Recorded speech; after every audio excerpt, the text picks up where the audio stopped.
results in your advertising efforts. With me as well is Matt Barrier, one of the founding partners here at El Toro, and he will also be helping us during the presentation. But hopefully, we'll learn some really good and interesting ways to market to your ideal audiences. And just a little bit of background on El Toro in case you are unfamiliar with us. We are an ad technology company based in Louisville, Kentucky, and we've been in the space for around 4 years now in terms of our technology and being able to target individual homes by their IP addresses. More recently, we've been featured on a number of publications, including Entrepreneur.com as well as the Huffington Post, in regards to our political advocacy campaigns. So, this technology is really revolutionizing the way that marketers are engaging with their audiences. Based on the fact that we can look at a physical location, whether it be a home or business, and target them by their IP address. And that's really the most basic idea behind our technology. Our IP algorithm essentially maps a physical address to an IP address. With that, we're able to create an extremely targeted audience. So just as a kind of an idea of what you could do, you can target individuals within your CRM lists or direct mail lists, or even by SAT lists that you may have acquired from different sources. So we're able to target just those individual predefined households who the message will be received more positively by, because we know who we're targeting now by address. As you can see, some of the results that we've garnered for numerous industries that have used our technology. Education being one of our higher performing verticals. There's a lot of very good data out there that allows you to target your audience effectively, and we're going to cover that over the course of today's webinar. So one thing I wanted to point out on the right hand side, you have the ability to ask questions throughout the slides, throughout the presentation. If we don't get to them, we'll answer all the questions at the end of the presentation. So feel free to type those in during this call, and we'll try to get to them during the presentation, and if not, we'll definitely get to them at the end. So feel free to post as many questions as you'd like. My background is in the domain space, so this is cars.com, renovate.com. We would sell those domain names to bigger companies like Home Depot, for example. And in the past, we would go to these traffic conferences, is what they were called, domain conferences, and there would be hundreds of companies there that were selling traffic. And they would say things like, "Hey, we'll send you 100 visitors for $10." So the more we looked into it, the more we found that they weren't real people. These visitors were robots and programs that were coming to our site. And after researching it a bit, we found that these robots that were coming to our site didn't just die at our site. They would move on and go to places like Home Depot, weather.com. We would find that they were actually filling out contact forms on other sites. And so the more real they looked, the more that these companies could charge for these visitors they were sending. The thing is, again, the more research we did into it, the more we found that these robots were getting cookied at the sites they were visiting. So when they would submit a contact form with a zip code on it, 40220, boom, they'd hit submit, and that robot would get cookied with that zip code cookie. The same thing, we're using Home Depot as an example. That robot would get cookied with a home improvement cookie because it was at Home Depot. So tying that back to how it relates to online advertising, the majority of people out there advertising online, when you're advertising based on drop downs or demographics, when you're advertising on the Google network, really anybody in the world besides us, you're advertising to personas and based on cookies. So all this fake traffic, or the non-human traffic, these robots, they're getting mixed into the pool of traffic that everyone's buying out there when you're wanting to target a zip code, or you're wanting to target people that make X amount of money that are interested in home renovations, or they're interested in going to school, and these are just robots that have been cookied by these university sites, and they're not necessarily real people. So the way we bypass that we custom integrated into a DSP called AppNexus. They're the third largest DSP in the world, and we're able to bypass all that cookie traffic because we're bidding on the actual IP address. And until now, there was no way to do that. So we actually had to custom build into their servers to allow us to bid on the actual IP address at a specific physical home address. This next slide really gives that visual of the difference between us and them as far as cookie targeting. And I do a lot of work at home, so I'll go to random websites and I'll get cookied, and I'll start to see, just as I'm sure many of you start to see those ads from those previous sites that you visited. So I'm doing this for work, and just because I go to a yacht website doesn't mean that I want to buy a yacht. And so that's kind of that cookie logic. Just because I go to a car site or a university site doesn't mean I'm necessarily interested in enrolling. So we like to take the offline logic, the offline approach of that hard factual data.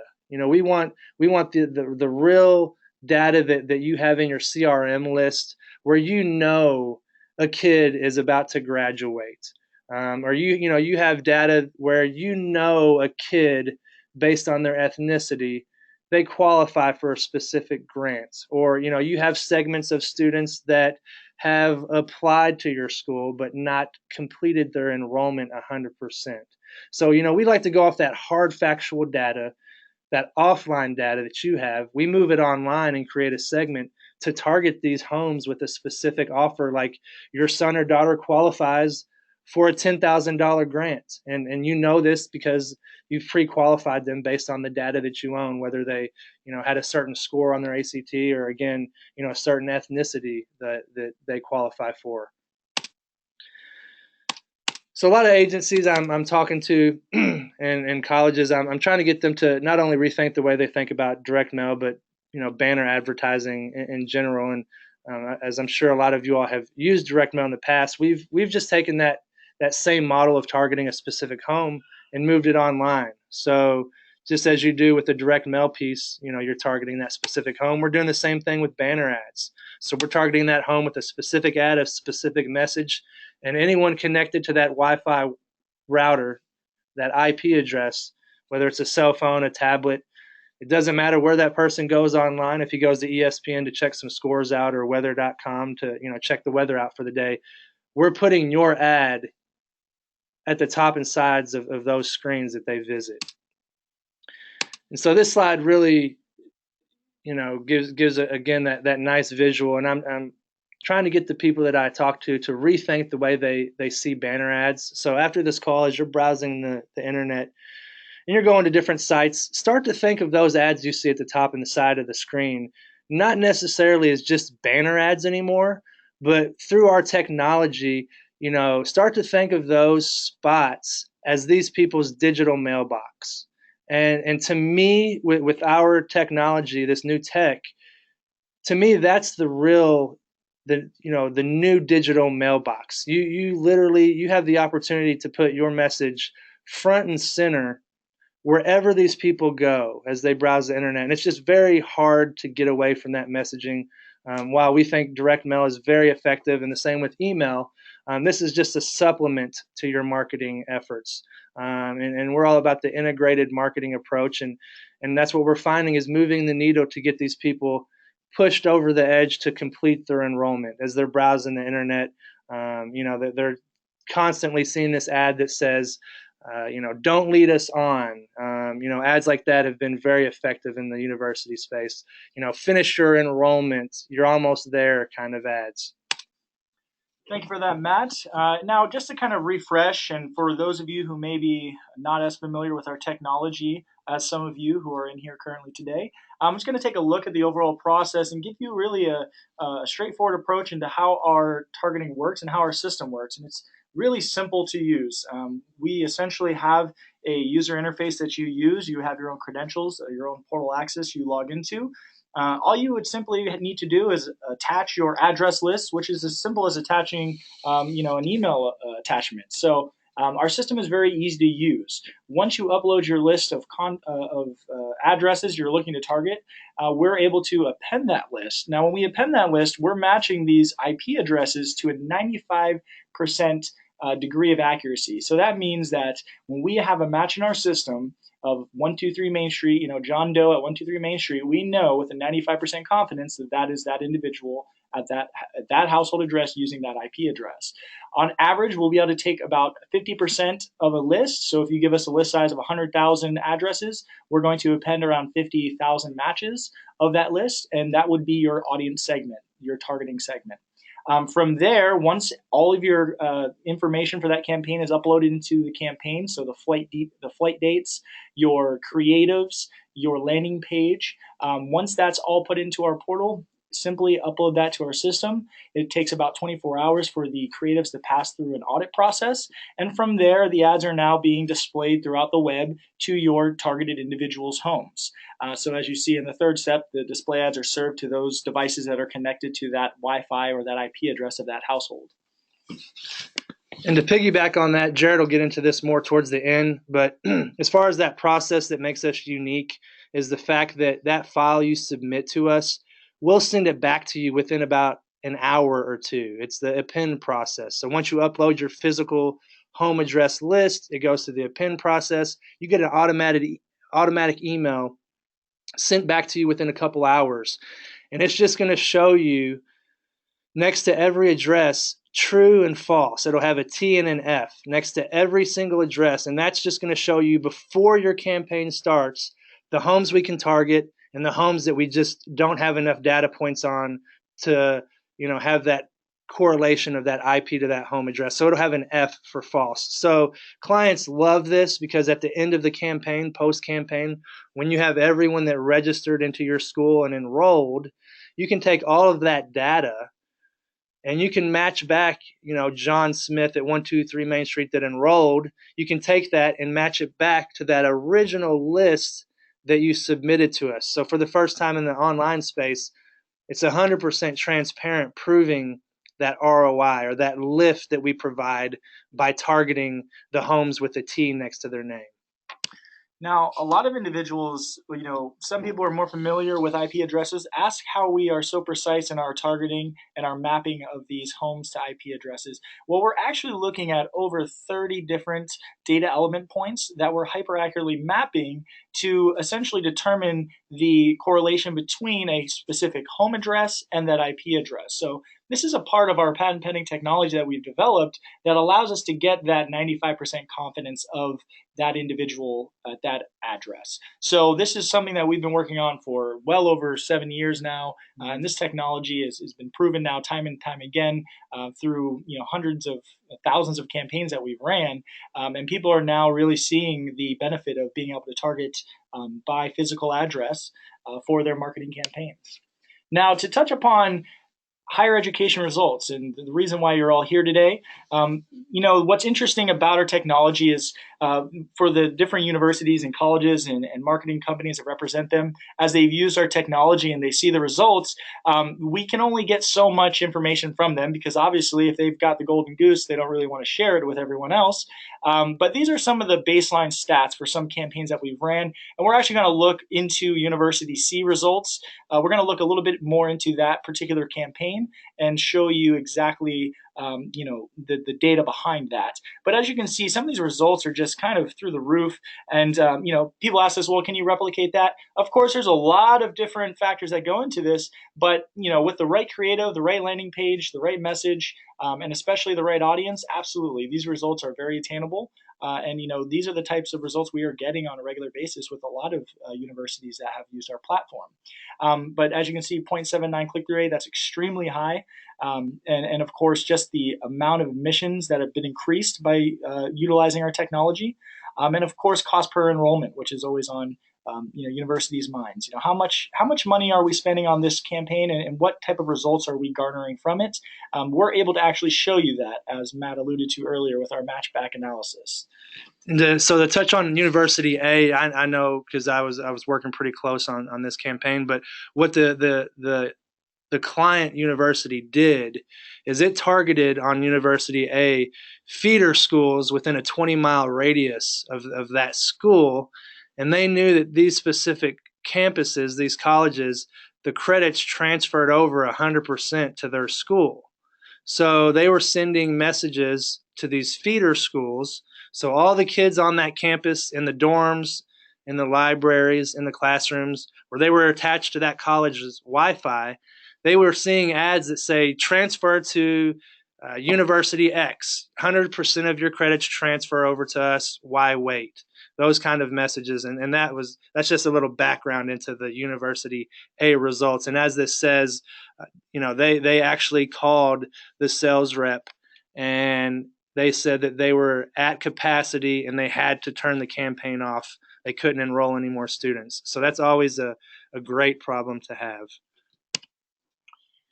Exactly. Matt really made some good points there in terms of leveraging that data, leveraging the offline data to create an extremely compelling campaign, to push these students along in the funnel, whether they've signed up on a form and they haven't completed the process, or you're trying to reach out to people who may be interested in coming back for a master's degree.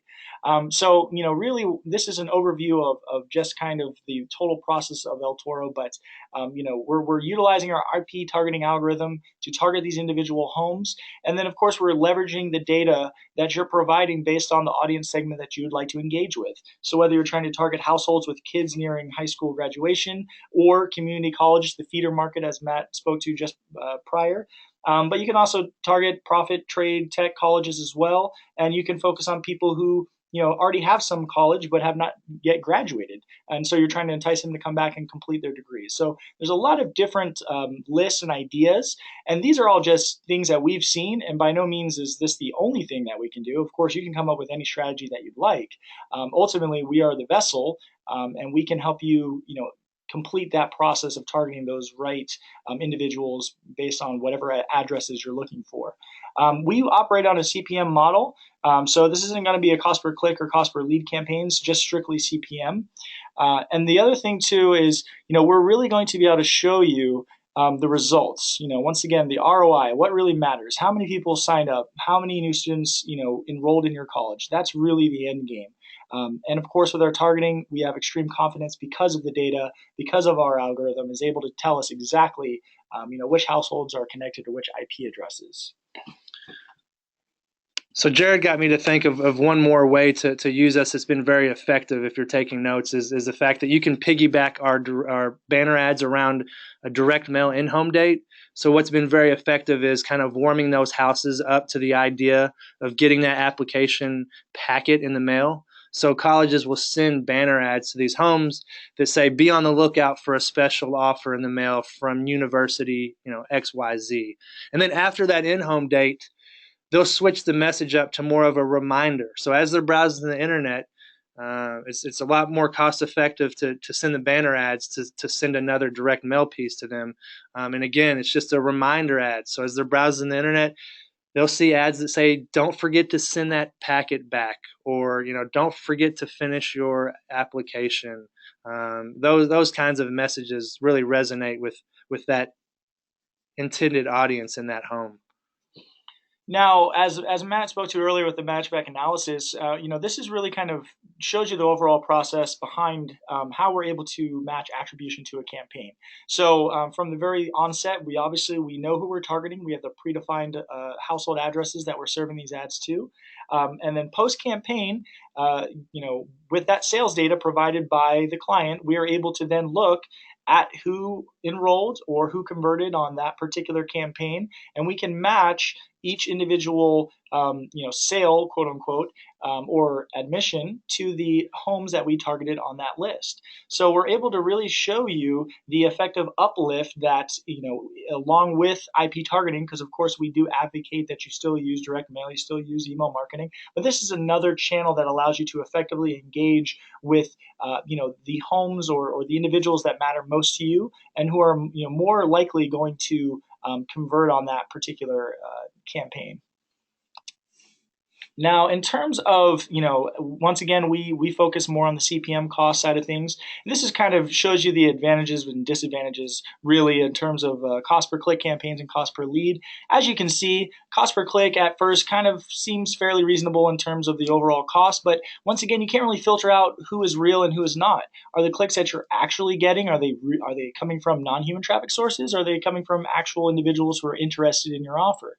And the cost really increases as you go towards the cost per lead. And even then you're still targeting people who are going to see multiple advertisements from other universities because they're selling those leads. And if you're buying exclusively, well, you're going to be paying a lot for those leads. So as you can see, that cost really goes drastically higher as you choose, more exclusivity with a specific lead. With the CPM model, we're really able to show you the cost breakdown, because ultimately, when we know we're targeting the predefined households in that audience segment, we can look at how many times they're clicking on those ads, or how many times that we're showing these ads to these individuals, and really break down the individual costs that it's really being cost to you, essentially, at a lower rate. So, and yeah, the biggest thing with this is the fact that the majority of these lists aren't recycled. So these are your internal lists. Nobody else has these lists. So instead of it being, again, recycled lead, these are, proprietary, or, this is from your CRM data. So you're able to reach out to them with a one-to-one message, and they might not necessarily be getting a ton of ads from other avenues. So that's another advantage of using your own internal data. now, this is just a few more of our technology that we're developing. And, what's really good is once you come on board with El Toro, we're constantly developing new technology for our clients to use. And, a lot of this it will be extremely relevant to you. We have an out-of-home offer that'll be coming out I'm assuming by the end of the year, that will allow us to look at the specific devices that are attached to these IP addresses, and then follow them when they're outside of their home. And then we have also just recently are starting to roll out email to IP, which we'll cover a little bit here in just a few slides. But the other extremely useful technology that a lot of advertisers are currently using is captive audience. This allows us to essentially target venues. So think of this as targeting, the feeder schools. You can target any venue that would be of key value to you if you think that there would be, prospects that would be likely to convert on those offers that you're showing them. College fairs, some high schools we can get into. It's hit or miss on the high schools just because of the firewalls, and they're trying to protect the messaging to the students. So if you're planning on going into a certain college for college day or college fair at that specific school, we can send ads to that Wi-Fi if that high school has it, and show the ads to the kids to kind of warm them up to the idea of you coming in the next few days. And this is a part of our new technology, email to IP targeting. So what we're essentially doing is utilizing your email list. We can insert a transparent 1x1 pixel into the email. And what that does essentially is once you send the email off, once the recipient opens the email, we're able to capture their IP address. So what we're then able to do is store that into a locker, and now we're able to use that in an audience segment. So now we can target those individuals who you're emailing. Essentially, think of it as almost a retargeting from email to display. And this allows you another way to engage with these individuals. So this is, once again, new technology that we're coming up with, and we have a lot of different products and services. Captive audience being one that is extremely relevant. As Matt was speaking to earlier, you can really focus on college campuses. You can look at different conventions, all sorts of different, strategies that you may want to try. And we're going to cover some of those strategies now. And once again, this is a fairly obvious one. You can target feeder schools. This is something that a lot of universities have utilized to great success in the past. Of course, you can target conventions and venues. When you have your NACAC and college fairs and open house programs, you're able to target just these high value areas where people are interested in signing up for a college or university. So this is an extremely relevant audience, and this is what captive audience is all about: is targeting these locations or these key venues that have people who are very interested in what you're marketing. I love the third strategy. It's been extremely effective. So the universities out there where they know there's a specific corporate offices in the vicinity, and those corporations offer tuition reimbursement. We've had huge success sending ads to those specific corporate campuses. So Verizon, for example, they'll send an ad to all the employees while they're working, while they're on their computer. They'll see ads that say, why not take advantage of the 100% tuition reimbursement from Verizon? Apply to our school today. Those kinds of ads, but those have been extremely effective. But just one example of how you can use this technology. And also, there's a few more strategies here. We've kind of alluded to high schools. This is a strategy a lot of people are interested in, but keep in mind that there's some limitations, because when we're serving to high school IP addresses, there are firewalls, there are protective measures in place. So the results can vary. Ultimately, you'd want to be able to target multiple schools so that you're not relying on just one. And I definitely wouldn't say that this would be the only strategy to try. This would be a part of your overall strategy, but I wouldn't say just to rely on just targeting high schools. And that goes same for state buildings and as well as military bases. I know a lot of people, obviously military offers college tuition for anybody who joins, but once again, there's some limitations in terms of being able to serve to those IP addresses. Now, of course, we're big advocates of direct mail.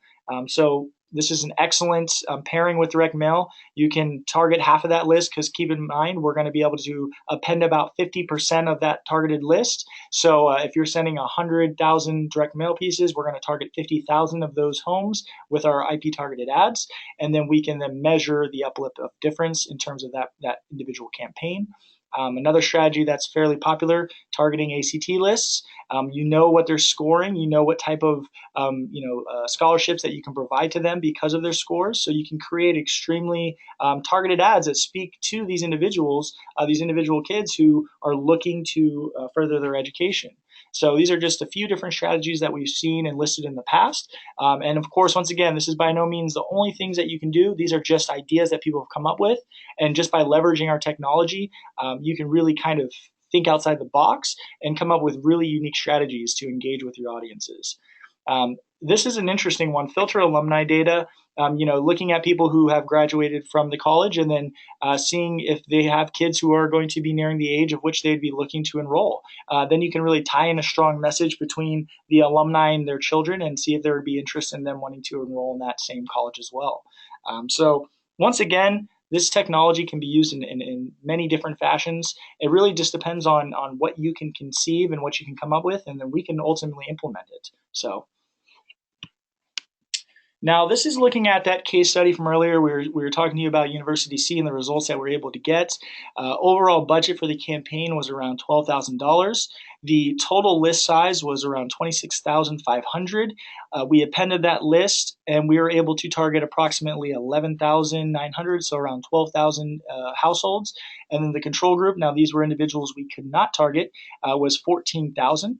And then the total number of impressions served was just under 500,000. So if you look at the results, really what you're seeing is the total amount of conversions, but what you're really looking at is the appended list conversions, 112. That means of the individual households that we were targeting with our IP targeted ads, there were 112 conversions total, compared to the control group that only received the direct mail list, which came in at a total of 33 conversions. So as you can see, an extremely high amount of uplift from pairing the additional messages, these digital messages, to these individual homes.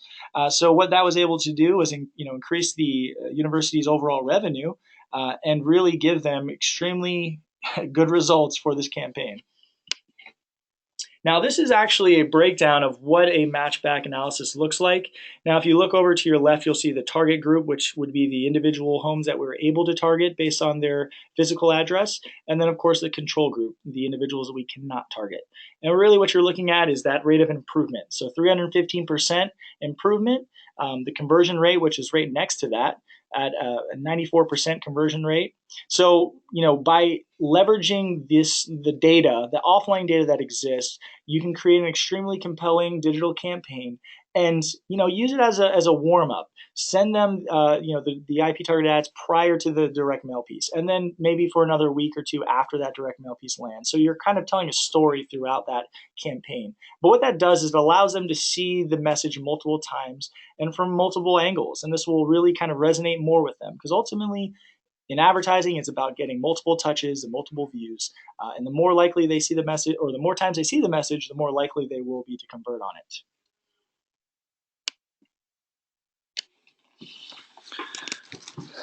So we're going to get into just very quickly, again, post your questions if you have them on the right side, but I'm going to show you guys an example of what the Reseller Kit looks like. We'll give you access to all of this, but there's matchback results, all kinds of. I mean, there's tons of them. Excuse me, in here, so you can just have an idea of what the success looks like, and we have them from all of the industries where the client has actually given us the results back.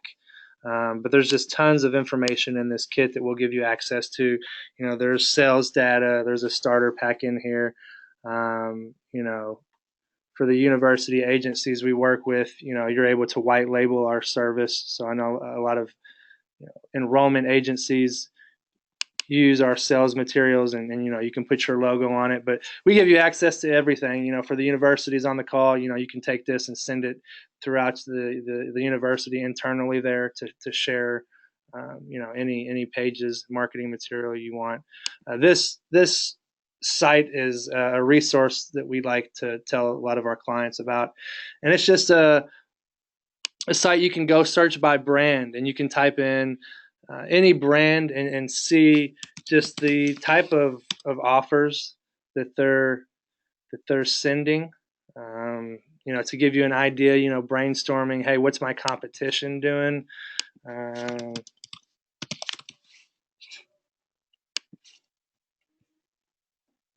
There's other ads from other colleges. So you can just kind of get an idea. It's a pretty cool little tool to use. This right here, unbounced.com, this is a landing page optimization service, and basically, you just test and optimize two different landing pages, and they'll tell you which one is going to perform better. So it's a pretty unique tool to use as far as landing pages go. This right here is very cool. I recommend everyone at least visit it and maybe just read one article on it. But this is the blog, spider.io, and this is actually Google's blog, and it just talks about the prevalence of just non-human traffic in the online space. And this is straight from Google, so this isn't me saying it. This is straight from Google, but it really gets into how cookie targeting is flawed. How these companies and these programs and robots can get into people's computers and impersonate real people. It really gives you a nice visual of how it works. Spoofing a person's computer, selling fake traffic through the ad exchanges. So just highly recommend if you have a half an hour to get in here, and it's a very cool, unique blog that a lot of people just don't know about. So we're going to take some time and we're going to look at some questions if you guys have any, and we'll see if we can give you some answers. Let's see if anybody has submitted anything that we can respond to. Okay, looks like we have a few questions. The first one's from Edward. What about targeting by zip code? So, if you would like to pull a list of individual households within a given zip code based on the criteria, whether it be from a big data provider such as AccuData or Experian, and you wanted to target households that have kids in the age ranges of 17, 18 years old, or if you have ACT scores that you're looking at targeting, you can target those individuals who are within those given zip codes. But you can absolutely do that. Ultimately, it's really about defining who your audience is and where they're at, and then providing us with that list, and we're able to then take that and target just those individuals online. And just kind of supplement that, it just depends on the campaign. But to be honest, a lot of times, if you're wanting to just target a zip code, we're a premium service, so it's more expensive using us. So if you're wanting more of a general, broader message, broader approach, casting a wider net, targeting a zip code, I would just recommend using Google, or there's tons of companies that can do zip code targeting. So I'd have to look at it on a case by case basis, but we turn down more of those campaigns than we take on. So again, a lot of universities that were used to targeting with a general message to a zip code that said, we're enrolling now, click here to apply. That message was going out to everybody, and a lot of unqualified prospects that weren't interested in college. So a lot of universities, now that they found us, are getting a lot smarter with the technology and really leveraging the ability to send a one-to-one message to a specific home with no waste, not targeting the neighbor's house. Another question by Robert. What mailing lists were University A, B, and C using? How did they obtain them? So yeah, we can help facilitate that. So if you want to get with me, Robert, it's Matt, M-A-T-T, at eltoro, or whoever your account rep is that you're dealing with. If you don't have one, we'll put you in touch with someone. But again, our number's right here, or my email is Matt at eltoro, Jared at eltoro, Jared at eltoro. So if y'all have more questions, feel free to reach out to us direct. But we can get that information for you. A lot of universities, they're getting a lot of these lists straight from the ACT people, and a lot of data that they have, they've already compiled, so they know that these specific feeder schools, the credits transfer 100% to them. So this is knowledge that they already have most of the time. And a lot of campaigns as well are based on their CRM list. So they're doing a direct mail campaign to 100,000 people. We're targeting half of those direct mail individuals with these additional banner ads. And again, as Jared has alluded, these additional touches is what's moving the needle to get them to finish their enrollment, or to send that application back that you sent them in the mail. It's a good question. Next question is by Michael. Since you can target a corporation, how do you narrow the target audience down by age, as an example? So we don't narrow it down when we're targeting through our captive audience product, which is the venue targeting. We don't target based on demographics or profiles. We target everyone at that location. So when you do a campaign with us with the venue targeting, it's a great practice to make sure that the majority of those people at that venue qualify for the offer that you're sending them. Yeah, and to kind of add on to Matt's point there, for instance, Verizon, let's say, you could look at to target their corporate office, or you could target their actual store locations where they're going to be individuals who are more in the age range, of college and universities. Generally, people of the age of 21 to, I would say, 30 are probably working at their store location. So maybe just by thinking a little bit more about the overall goals of the campaign, and then finding that ideal company or companies to target. So it's really about leveraging that known information. And get with us again. If we can get really creative with this. If you want to, what's been very successful is overlaying campaigns on top of each other. So targeting Verizon's corporate campus, and then also getting a list of all of Verizon's corporate employees in that specific city, and getting their home address and targeting them at home as well.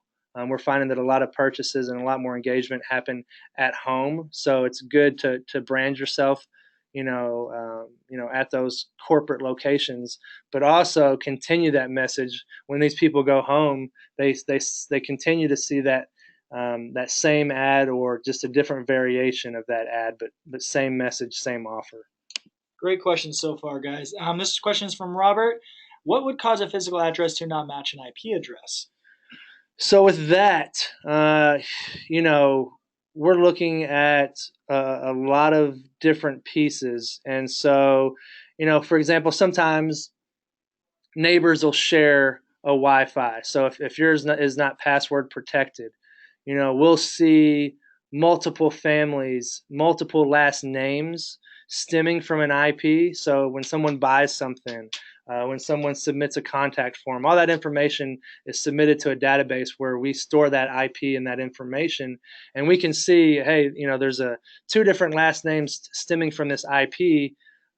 We just throw that out of our confidence level, and since we're all about that one-to-one targeting, if there's any type of data that throws off our confidence level, we're going to totally throw that out.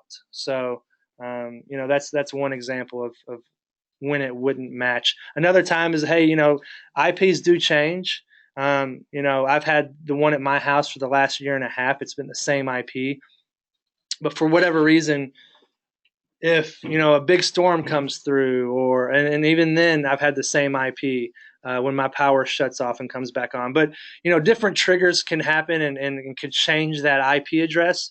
So if we don't have enough instances of that IP correlating to that physical address, correlating to that person's last name, we have to build up enough data points where we're like, hey, this person is who they say they are. So if someone just got a new internet service, they are more than likely not going to match in our system just because we don't have enough instances of that IP showing up and correlating to that home address.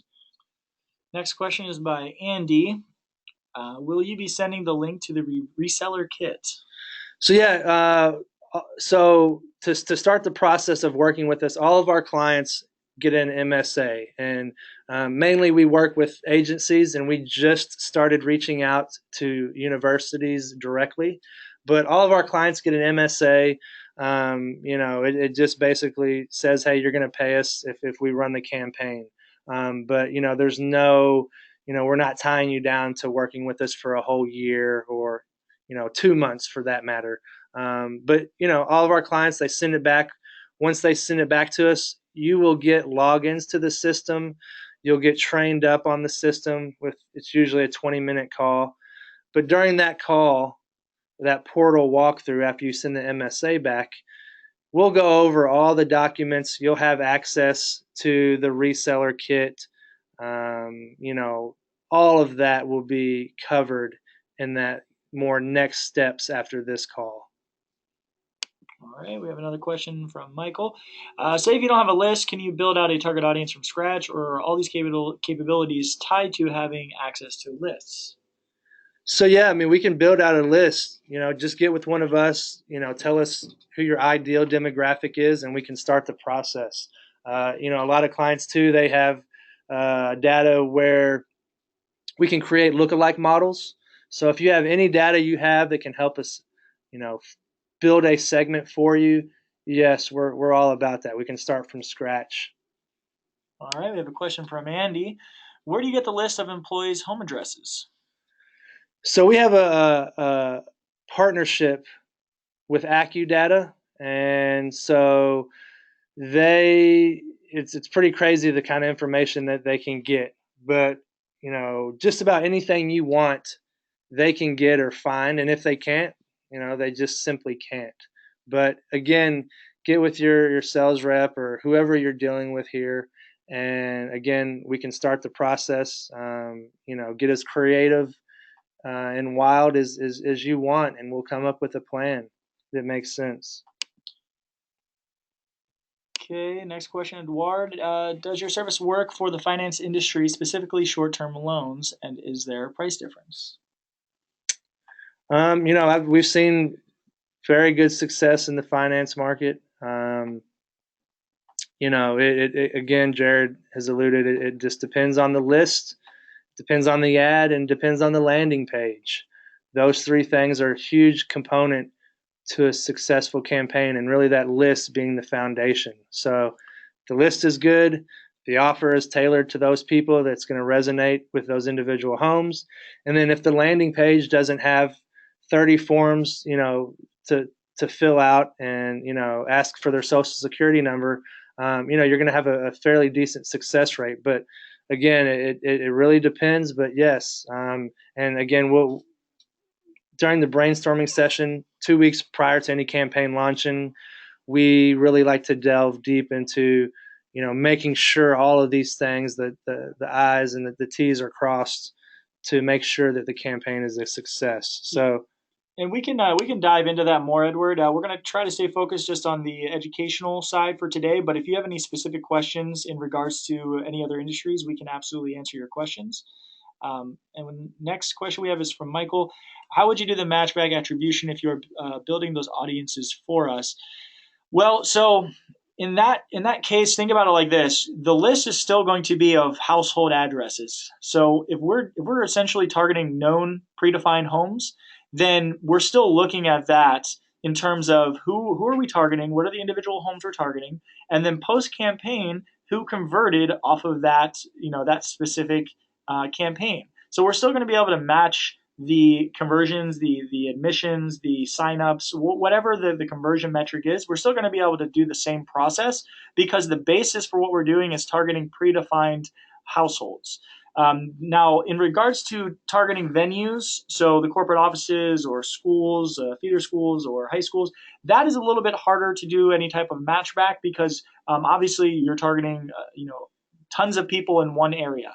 Whereas with a household, you have more of a one-to-one, allocation of who you're serving these ads to, and you just know, more definitely who is receiving these ads. So that process, it would relate more to the household level targeting. yeah, just to confirm what Jared said. So you'll have that list even if we build it for you. It's going to be a transparent process. You're gonna own that list of addresses. So you're going to see before the campaign starts which homes we're going to be targeting and which homes that we're not going to be targeting. So again, transparent process. Last question, and we'll wrap up here. Where are these ads shown? Again, the ads are shown wherever the person that you're trying to reach, if there's a T next to that home, when that person goes home and pulls the internet up, it doesn't matter where they go, we're in front of the exchanges and we see that IP on our radar go online. So we get an alert. It happens in fractions of seconds, but we get an alert that says, hey, this IP is online and it's in University X's segment. We need to be targeting them. So we put your ad in front of them wherever they go, CNN.com. It doesn't matter what site they go to. All right, I just want to wrap up everything today. We want to thank you all for joining us on today's webinar series with a focus on higher education. We appreciate all your comments, and if you'd like to also leave some feedback for us, that'd be great. We appreciate your time today, and we look forward to possibly seeing you in the future. Thank you.